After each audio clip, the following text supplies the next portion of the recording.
The gender ideology that's being taught today is teaching that gender is a spectrum, that biological sex is a spectrum, that sexual orientation is a spectrum. And people are going to fall all over the place in these spectrums. And so what they're saying is that your biological sex was assigned at birth. So it's just something that a doctor, your parents looked at your body and said, oh, you must be a male or a female. But really what they're teaching our children today is you could actually be born in the wrong body, that your gender might not match with your biological sex. And so this is a very harmful message because they're teaching kids that there could be something wrong with you could be born in the wrong body. And so that's kind of basically what they're teaching with gender nowadays. Right, and it's starting as early as pre-kindergarten. The bills that are pending in New York State would force it on every child starting in kindergarten. So since the bills say that sex ed has to conform minimally to the national sex ed standards, the national sex ed standards have kindergarteners defining defining gender, and they define gender identity as an internal understanding of your gender. So throughout the national sex ed standards, every single grade level discusses gender and gender identity, and absolutely they oppose a binary view of gender, and it encourages this belief and understanding of gender as a spectrum.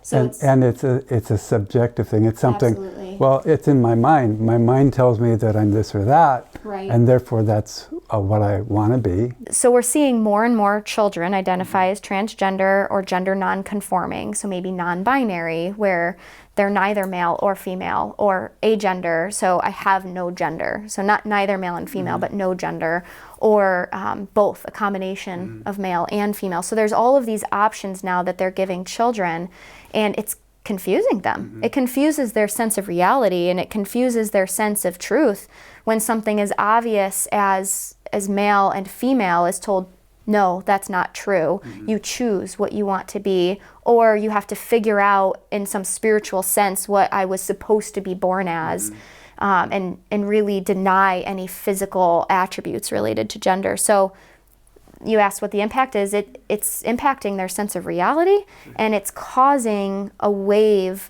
of children identifying as a variety of identities, which turns out is really harmful to them. I think the other thing too is even the bills that we're seeing right now, the idea is that this is going to impact a lot of areas of life, not even just the schools, but even specifically in the schools, we're seeing the idea that teachers and fellow students now have to use pronouns. But again, the idea is that gender can change day to day, and so it's all very subjective, and you kind of have to just keep up with everybody on what's your current pronoun. It's affecting the way that kids use the facilities, so things that would have traditionally been for male or female are now transgender, or there's a mix. Same thing with overnight accommodation. So there's a lot of very practical things that are going to start changing. But I think one of the things that are probably most concerning for us is the idea that what happens when children are being pushed to associate with whatever gender they feel in the moment. There's a push to, first of all, have those kids go ahead and socially transition. And so when the kids socially transition, it's this idea of, wear what clothes you think identify your gender. And part of this is happening without parents even knowing. So schools have closets now where they can go to school dressed as, male or female, but then they can go to the closet and pick out whatever clothes they feel like best express their gender and be that way all day at school without their parents ever knowing. And then they just change before they head back home.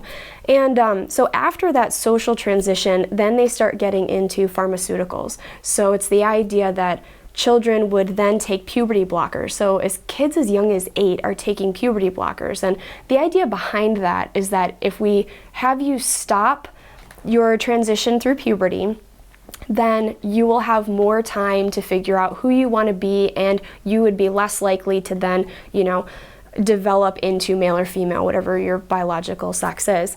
And so these kids get on these puberty blockers, and then what is pushed after that is the cross-sex hormones. And these cross-sex hormones, in conjunction with the puberty blockers, actually can sterilize a child. So, you kind of ask, well, what are these future generations going to be like? I think we're going to have a large population of people who are sterile and who might 20 years down the line say, I really wanted to have kids, but when I was 8 and 13, I made this decision and now I can't have children. The other thing too is finally kind of once they go through the pharmaceutical process and transitioning, the next thing that's pushed is the surgeries. So we have women who are getting rid of just healthy breast tissue, and men who are also having surgeries to get rid of healthy body parts just because they don't identify with what those body parts mean as male and female. And so I think we're going to have a lot of kids that have a lot of health issues the older that they get. It's one of the testimonies that we're seeing is that these surgeries don't go well. There's a lot of implications for future just need of medical use down the line. So I think we're going to see stuff like that in the future generations as they start to age. And the thing that seems most disturbing to me is mental health issues are just so devastating, not just for the individual, but for the family. And I think when you are leading children intentionally leading children into delusions, which they then not as pretend, but as, they actually believe that their delusions are real, that type of disassociation from reality can last a lifetime. And so the mental health issues are just immeasurable. So that's a heartbreaking situation. There's gender dysphoria that starts in childhood, and then there's this new phenomenon that we're seeing of the gender dysphoria that starts in adolescence.